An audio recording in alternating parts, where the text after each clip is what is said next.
딱 한 번 인생이란 제목으로 말씀을 나누고자 합니다.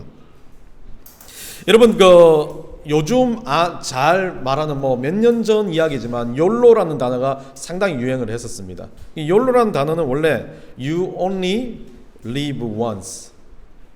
너는 한 번밖에 안 산다. 그래서 이제 한 번밖에 안 살기 때문에 어떻게 합니까?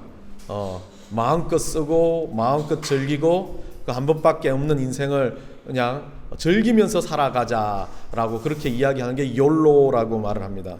원래 미국의 한 래퍼가 이 YOLO라는 단어를 썼고, 이제 소위 말하는 오바마라는 사람이 자기 오바마 케어 홍보 영상에 이거를 띄웠었습니다. 그래가지고 그때 오바마 대통령 홍보 영상에서 이게 확장이 돼서 사람들한테 YOLO족 같은 단어가 나왔습니다. 참 불확실한 미래에 젊은 층들이 우리가 저축할 필요도 없고 우리가 뭔가 대비할 필요도 없고 인생의 이 순간을 즐기자라고 말을 하며 소비의 패턴도 달라지고 삶의 패턴이 달라졌던 이런 것들을 가지고 YOLO의 시대, YOLO족이라고 말을 합니다. 단 한 번 인생이란 단어로도 쓰일 수 있습니다. 단 한 번의 인생, 그냥 이왕이면 쉽게 살아가자, 아니면 그냥 편하게 살아가자라고 말을 할 수 있습니다. 어쩌면 우리 인생도 예수 그리스도 안에서 우리는 YOLO와 같은 인생을 살아갑니다. 두 번 이상의 인생을 살진 않습니다. 이 땅 가운데 인생은 단 한 번의 인생입니다. 그러면 세상의 사람들은 이게 once라는 단어 뒤에 in world, 세상 가운데서 한 번에 사는 인생이지만 우리는 달라진 단어가 있다면 in Jesus입니다. 예수님 안에서 우리는 이 땅 가운데 인생을 한 번 살아간다는 겁니다. 여러분, 추석 전날 나훈아 쇼를 해서 빅쇼 20몇 년 만에 처음 했다라고 이야기하면서 여러분들 순간 시청률이 자그마치 79%를 넘겼대요. 그러니까 국민 중에 어느 부분에서는 국민 중에 10명 중에 8명이 봤다는 겁니다. 그리고 평균 시청률은 29%. 처음부터 끝까지 국민 중에 3명이 봤다는 겁니다. 엄청난 시청률을 보였던 이 나훈아 쇼 중에 이번에 앨범 낸 거 중에 아주 유명해진 테스 형, 여러분들 들어보셨어요?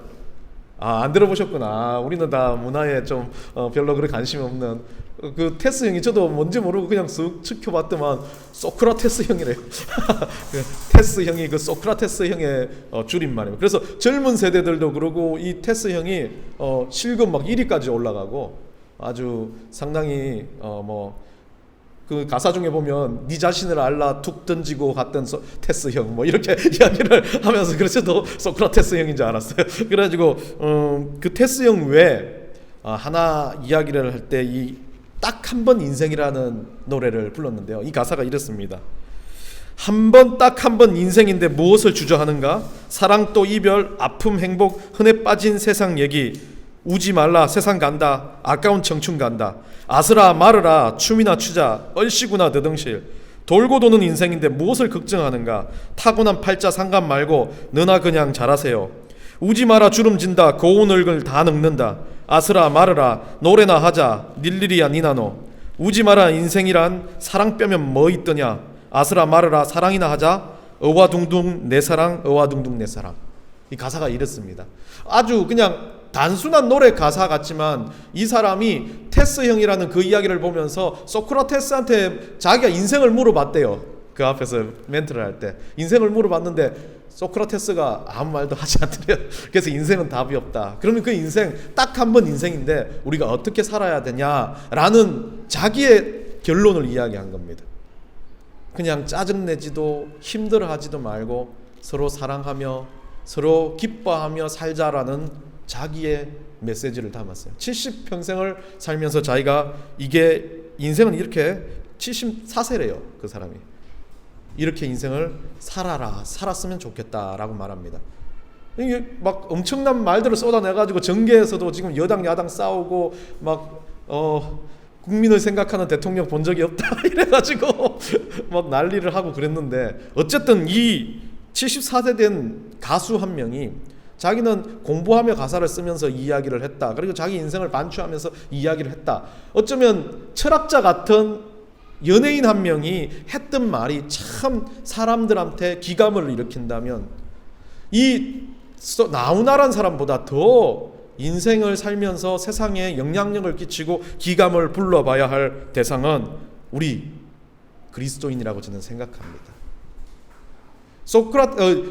나우나란 사람도 인생을 좀 즐기면서 사랑하며 살자는데 우리는 그 사랑을 뛰어넘는 예수 그리스도의 사랑을 가지고 사는 사람인데도 이 사람보다 더 팍팍하고 이 사람보다 더 힘들게 살아요. 그렇게 말하니까 뭐라 그럽니까? 나도 나우나처럼 노래 잘 부르고 돈 있으면 그 정도 살겠다 라고 생각하는데, 우리 예수님은 나우나의 노래 잘하는 달란트, 나우나가 가지고 있는 돈 신경 쓰지 않습니다. 나우나의 인생보다 우리 인생이 더 대단하라고 한 가지 딱 결정 내려준 거는, 나우나는 인월드에 살지만 우리는 인지스에 살고 있다는 거죠. 우리에게 주어진 딱 한 번의 인생은 사랑하고 감사하고 그리고 막 누군가를 높여주기에도 아까운 인생인데, 나우나의 간절한 노래 가락처럼 우리도 좀 그리스도인이라면 좀 돌아보면서 사랑하며 살아갔으면 좋겠다는 겁니다. 오늘 본문을 통해서 저는 그래서 딱 한 번의 인생, 우리가 어떻게 살아야 될지 예수 그리스도께서 제자들에게 알려주신 이 인생을, 우리가 살아야 될 이 인생을 한번 생각해 보자 합니다. 7절에 가보면요, 뭐라고 적혀 있냐면 중요한 이야기 한 구절 나옵니다. 12제자를 부르사 둘씩 보내시며 더러운 귀신을 제어하는 권세를 주셨다라고 말합니다. 오늘 제자들을 파송하면서 너희들이 어떻게 해야 될지, 어떻게 살아야 될지를 예수 그리스도가 가르치고 있는데, 그들을 어떻게 합니까? 다시 불렀다라고 말합니다. 제자들은 옆에 같이 있는데 예수님은 제자들을 다시 불러가지고 그들에게 어떤 능력, 권세를 주었다라고 말을 합니다. 많은 사람들은 이걸 가지고 부르심, 소명, 콜링 이런 거에 대해서 이야기합니다. 그래서 내가 막 예수 그리스도를 믿는 어떤 막 중차대한 엄청난 막 무게의 소명을 받은 것처럼 생각하는데, 오늘 제자들을 부르는 때 예수님의 이 부르심은 그냥 내 인생을 통틀어서 엄청 무겁게 받은 소명을 이야기하지 않는 것 같습니다. 제가 느끼는 건 일종의 감독이 경기를 하다가 중간에 뭐가 좀 안 풀리는 것 같으면 작전 타임 부르고 불러내는 거와 똑같은 거예요. 축구하다가 안 되면 이리 들어와서 내 말 좀 들어봐 할 때 그런 상황인 것 같습니다. 제자들은 지금까지 예수님한테 그 천국에 대한 소명 다 가지고 있지만 예수님하고 동행하고 있는 상황인데도 예수님 다시 불러서 그들한테 이야기를 합니다. 작전 타임인 거죠. 그래서 불러가지고 뭐라고 이야기하냐면 성훈아 괜찮아, 걱정하지 마. 이제 지금까지 했던 건 잊어버리고 이제 성훈이가 축구로 말하면 치고 올라가야 될 시기야. 야 그래, 조금 너는 지쳤네? 그럼 너는 조금 이제 약간의 뒤에서 걸으면서 따라가. 이제 너 성훈이는 달려야 될 때야? 이제 달려. 예수님 지금 제자들한테 그런 지시를 하는 작전 타임을 부름이라고 이야기하는 것 같습니다. 부르사로 번역된 이 원형인 프로스칼레오마이란 단어는 무엇을 향하다라는 뜻이고요. 그 앞에 전치사를 씁니다. 프로스라는 전치사. 이 프로스라는 전치사는 부르다, 초청하다라는 의미를 가지고 있습니다. 무엇을 향하여 초청했는데 이것은 어떤 방향을 가기 위해서 예수님이 작전 지시를 하는 것과 같다는 겁니다. 우리는 제자로 부름받은 백성입니다. 예수를 믿었기 때문에 믿은 백성으로서 우리는 제자라는 그 권세를 받았습니다. 그리고 우리에게 그 부름 가운데서 다시 한번 작전 타임을 하시고, 예수님 우리에게 뭘 주십니까? 우리 삶에, 우리 행동에 권세를 다시 부여합니다. 내가 잊었던 것, 귀신을 내어 쫓고 능력을 베풀고 그리스도인으로 살아가는 내 권세와 능력을, 잊었던 권세와 능력을 다시 한번 각인시킵니다. 성훈이 너는 골을 넣을 수 있어. 성훈이 너는 지금 지쳐있는 것 같지만 너는 이제 다시 달려서 적진 깊숙이 들어가 그 적진들을 교란시키는 권세를 받았어. 오늘 여기를 더러운 귀신을 쫓는 권세라고 말합니다. 더러운 귀신을 쫓는 권세는 단순하게 이 더러운이란 단어는 원래 말하면 다이모니언, 데몬이란 단어를 마태나 다른 마가복음 같은 마태복음이나 누가복음 같은 데 보통 다 여기에서 귀신이란 단어에서는 싹 다 데몬이라는 단어를 썼습니다. 근데 오늘 이 마가는 이 단어에 프뉴마라는 단어를 썼습니다. 여러분들이 아시는 프뉴마는 성령을 의미합니다. 영을 의미합니다. 영적 생활을 의미하고 생기를 의미합니다. 여러 가지 의미가 다 있는데 이 프뉴마는 상당히 긍정적인 의미를 이야기합니다. 근데 그 앞에 뭐를 붙였습니까? 더러운이라는 타락된이라는 단어를 붙임으로써 원래 영적인 존재, 깨끗한 존재, 우리 모든 그리스도인들을 다 포함시키면서 그것에 반대돼서 행동하는 영적 생활, 문제들, 어려움들, 일종의 말하는 귀신이란 단어를 썼지만 이 귀신이란 단어 자체를 가지고 뭐를 이야기하는 겁니까? 영적으로 타락되어 있는 사람, 영적인 생활이 바르지 않은 사람, 열심히 가다가 지쳐있는 사람, 은혜 가운데서 뭔가 유혹이 들어오고 회의가 들어왔던 모든 사람들의 삶의 관계, 능력들, 모든 것들을 다 포함하면서 예수님은 그것들을 뭐 할 건세입니까? 제어할 건세를 주셨습니다. 이 제어라는 말은 다루다는 뜻입니다.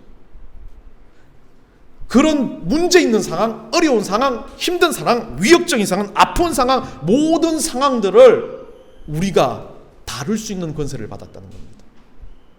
어렵고 힘든 사람들이 아파서 짜증나 있는 상황들이, 분노가 나 있는 상황들이 우리 앞에 선다면 그것들이 녹아질 수 있는 제어의 능력, 귀신만을 쫓아내는 능력이 아니라 그것들을 우리의 기도로, 우리 그리스도인이라는 나의 이름표로 해결할 수 있는 능력을 받았다는 겁니다.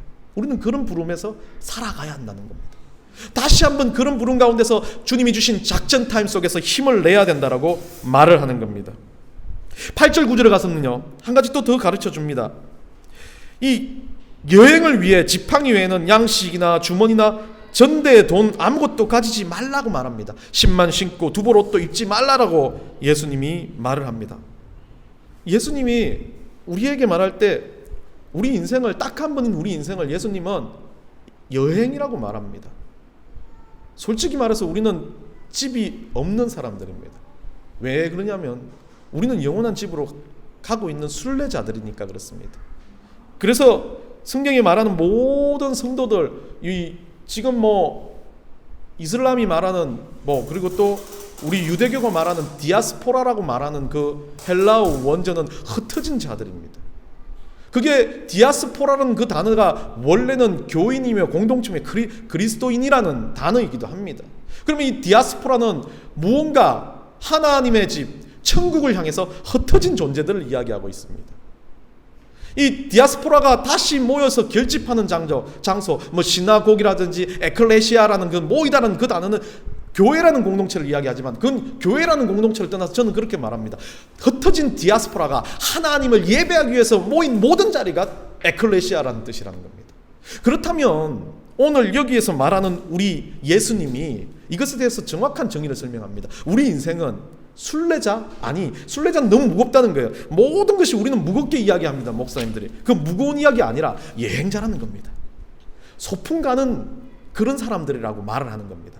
근데 소풍 갈 때 여러분 생각해 보시죠. 소풍 갈 때 그 아이스박스만 들고 가도 그거 막 들고 오고, 정말 소풍 갈 때 기분 좋은 사람은 물론 여러 명이 기분 좋지만 한 명은 죽어나요. 맞죠? 대부분 저 같은 경우 소풍 가면 아이스박스 끌고 가는 그 사람은 제가 해야 되잖아요. 좀 두꺼우니까. 그리고 그 안에 아이스가 녹았는지 뭐는 신경 안 써요. 사람들은 소풍 가기 즐거우니까 좋아가지고 막 하고 돗자리를 가져왔네 이런 거 신경 안 씁니다. 근데 돗자리를 가져가고 아이스박스를 가져가고 고기 굽는 그릴을 가져가는 사람은 그것 때문에 신경이 쓰여갖고 소풍은 뭔 소풍. 사람들은 즐기지만 그 소풍은 소풍이지 않습니다. 여행일 수가 없습니다. 그래서 욜로족들 여행하는 거 보면 어떻게 합니까? 막 돌아다니면서 빌어먹기도 하고 뭐도 하고 이런 사람들 보면, 배낭여행하는 사람들 대부분 보면 그 상하에 가서 편안함을 즐기지 않습니다. 그 여행 자체가 기쁜 겁니다. 그 여행 자체가 자기한테 힐링이 된다라고 말하는 겁니다. 그래서 그 사람들은 힘들어도 그걸 즐깁니다. 그런데 만약에 여러분들 생각해보면 냄새 풀풀 나는 티를 입고 막 배낭을 무거운 걸 메고 땀을 뻘뻘 흘리고 여행 간다고 생각해 보십시오. 좋아하는 사람은 없는데, 그런데 만약 여러분이 여행 간다고 그 냄새나는 티를 빨라고 세탁기를 들고 간다고 생각해 보십시오. 그 사람 미쳤다는 소리를 듣습니다. 그러니까 이 땅 가운데 사는 우리가 꼭 잘못하는 것 중에 하나가 여기에 말한 것, 돈을 지고 옷을 지고 명예를 지는 것이 꼭 여행 가는데 세탁기 지고 가는 거와 똑같아요. 끙끙거리면서 세탁기 등이 없고 나 저기 가서 세탁기 내려놓고 전기 꽂고 세탁기 돌려가지고 말리고 또 옷 갈아입고 가야지. 그러면 또 그거 끙끙 지고 어떻게 해요? 땀 뻘뻘 흘리면서 냄새 나면서 하는 겁니다. 우리가 예수님이 말한 게 그겁니다. 이 땅을 살면서 우리가 이 땅의 여행을 즐기라고. 이 땅에 가지고 있는 명예나 이 땅에 가지고 있는 모든 권력이나 이런 것들을 즐기는 사람은 꼭 여행 갈 때, 소풍 갈 때 아이스박스 때문에 즐기지 못하는 사람과 똑같다고. 여행 갈 때 세탁기 짊어지고 여행 가는 것과 똑같다는 이야기를 하고 있습니다. 그것들이 뭐예요? 나에게 있어서는 이게 바로 나의 어떤 교만과 나의 자존심과 나의 업적과 내 생각이 될 수 있다는 겁니다. 예수님 그것들을 내려놓는 거지. 그것들 다 내려놓고 그냥 예수님만 바라보고 이 여행길을 즐기면서 가라고.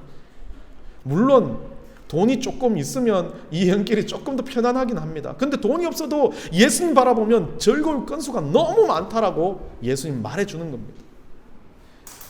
어떤 사람은 이 구절을 가지고 돈을 버리고 막 공동체 생활 하자고 해가지고 꼬셔가지고 막 이단도 나오고 그래요.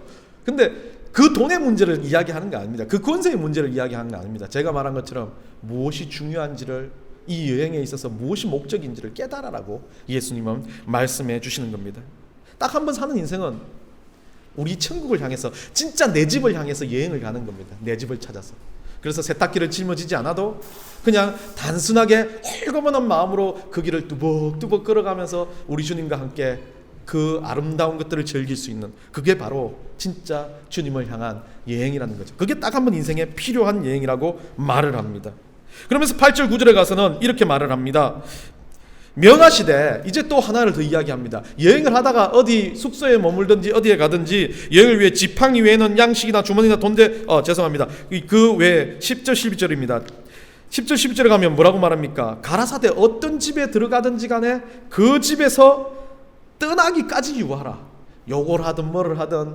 그리고 뭐라 그럽니까? 어느 곳에서 너희를 영접지 아니하고 너희 말을 듣지도 아니하고 거기서 나아갈 때는 발 아래 먼지를 털어버리라 라고 말을 합니다. 어떤 것이든지 우리 주님은 그렇게 말을 합니다. 우리를 가르칠 때 그냥 이 여행을 즐겁게 가면서 어떤 자리에 머물면 그 자리에서 최선을 다하라는 겁니다. 트렌드에 민감한 오늘날 세상처럼 이거 좋다 우우 몰려가고 저거 좋다 우우 몰려가는 그런 인생이 아니라, 좀 괴롭혀도 좀 힘들어도 좀 아파도 그 자리에서 꾸준하게 그 자리에서 할 일을 최선을 다하고 그 자리에서 안 되면 털고 가라고 이야기하는 겁니다. 우리 인생들을 보면 대부분이 그렇습니다. 돈이 좀 되고 뭐가 좀 된다 싶으면 그쪽으로 쏠립니다. 정말 우리 한국이 예수님이 싫어하는 거 제일 잘 보여주는 게, 유행이나 트렌드에 너무 민감해가지고 직업군에 뭐 잘 된다 그러면 애들이 막 몰려가지고 수천 명이 몰리니까 뒤에 차 탄 애들은 또 막 울상을 지으면서 또 못해요. 그리고 또 뭐가 주식이 대박난다 그러면 막 몰려요. BTS 난리 났지 않습니까? 이제 뭐 지금 들어가는 사람 1억을 내도 한 주밖에 못 받는다 이런 소리 하면서 뭐 좀 된다니까 거기 가가지고 막 BTS가 중요한 게 아니잖아요. 그 사람들은 돈으로 가지고 BTS 앞에 줄을 서고 막 나는 BTS 주식을 산다고 난리를 합니다. 뭐 BTS 주식은 아니지만요, 죄송해요. 이거 너무 공식 스사 빅히트의 주식입니다. 이거 광고하는 것도 아니고. 여하튼 그런 것처럼 사람들은 무언가에 있어서 이익이 되고 무언가에 있어서 행복하다라고 느껴지는 것에 몰리는 겁니다. 감각에 몰리기 시작합니다. 그러다 보니까 꾸준함이 사라지고 거기에 유해야 될 때 유하지 않습니다. 참 우리 교회를 만들어 놓고 이 교회가 이제 1년 반 이상 지나가는데 막 왔다 갔다 굴곡이 심해요. 막 누가 얼굴이 있다가 사라지고 막 또 누군가 보이다가 사라지고 막 그러면 사람들이 그렇게 생각합니다. 교회가 없어지는 거 아니야? 교회가 망하는 거 아니야? 라고 생각합니다. 그런데 저는 그렇게 생각합니다. 굴곡이라는 개념이 아니라 여기 하나님 교회가 서 있다면 꾸준하게 여기서 해야 될 일이 끝날 때까지 저 혼자만이라도 이 일을 진행하면서 가는 게 맞다라는 거죠. 그게 바로 우리 예수님이 원하시는 거죠. 그런데 이제 만약에 진짜 힘들고 어려웠던 거, 누군가 나를 너무 괴롭히고 그 일이 끝날 무렵에는 그냥 그거에 대해서 단호하게 털어버리라고 이야기합니다. 이건 복음을 전할 때 사람들에 대한 이야기입니다.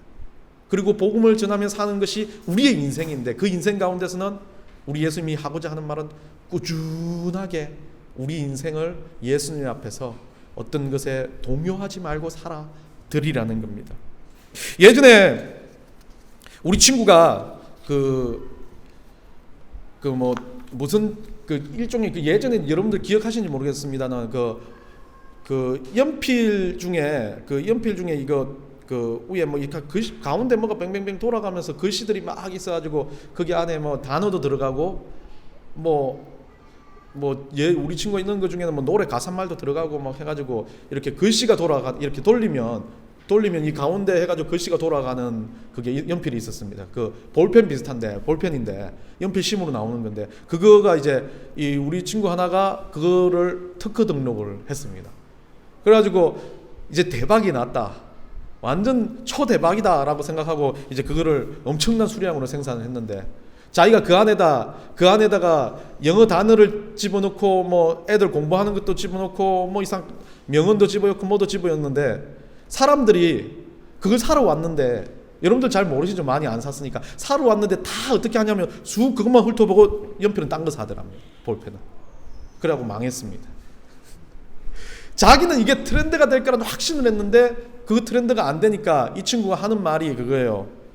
어떤 것에 대해서 자기가 이거 확실하게 괜찮다, 좋다라고 이야기하는 거는 자기 자신의 감정일 뿐인 것 같다.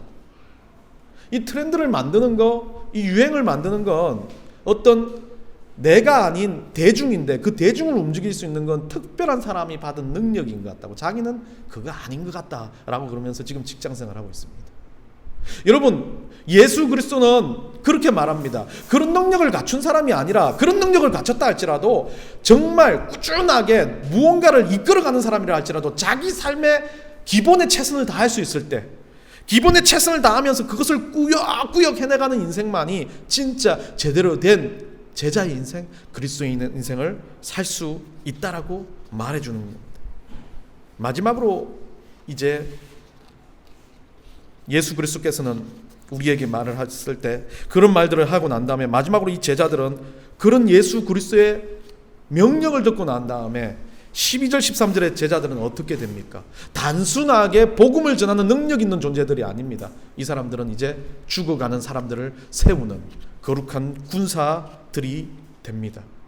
어쩌면 딱 한 번의 인생의 여행에서 좀 빡빡하게 살지 말고 인생의 여유를 가지면서 사람들을 살리고 사람들을 돕고 사람들에게 무언가 같이 살아가는 좋은 세상임을 알려주는, 즐거운 세상임을 알려주는 것이 그리스도인 제자라가 되어야 된다라고 말을 하는 겁니다. 오늘 좀 짧게 말씀을 전합니다. 저는 여러분들이 욜로족이라고 저는 생각합니다.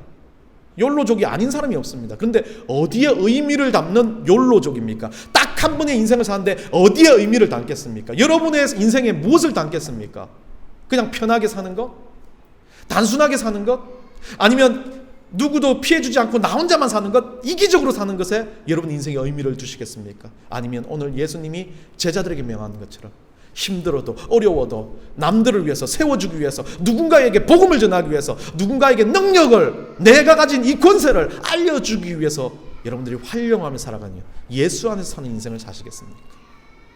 우리 넥스트 교회는 본질적으로 사명을, 우리가 가지고 있는 우리 교회의 사명 자체를 흩어지자, 우리가 또 다른 넥스트를 만들어가자라는 것이 우리 교회의 본질이라고 말했습니다.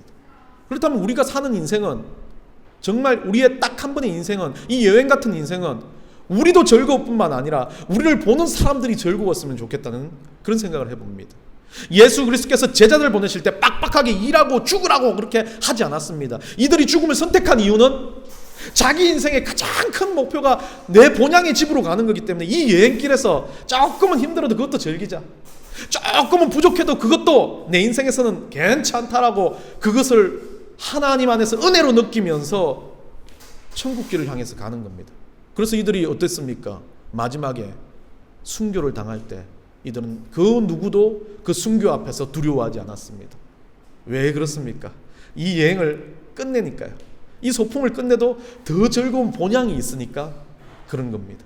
우리 넥스 교회는 그런 본질이 있습니다. 그런 사명이 있습니다. 이 길 끝에서 우리 주님을 만날 거고, 우리가 썩어짐으로써, 우리가 낮아짐으로써 우리를 통해서 정말 많은 주변의 영혼들이 생기가 돋고 은혜를 받고 예수 그리스도가 주신 그 본향을 깨닫게 된다면 우리는 오늘도 꾸준하게 흔들리지 않고 즐거움으로, 기쁨으로 가득하고 어떤 능력 안에서 이 길을 걸어가야 할 그리스도인이며 제자이며 넥스트라고 생각합니다. 우리는 그런 길을 모두 다 그냥 나 혼자 가는 길이 아니기 때문에 함께 손잡고 웃으면서 즐기며 갈 수 있으면 좋겠습니다.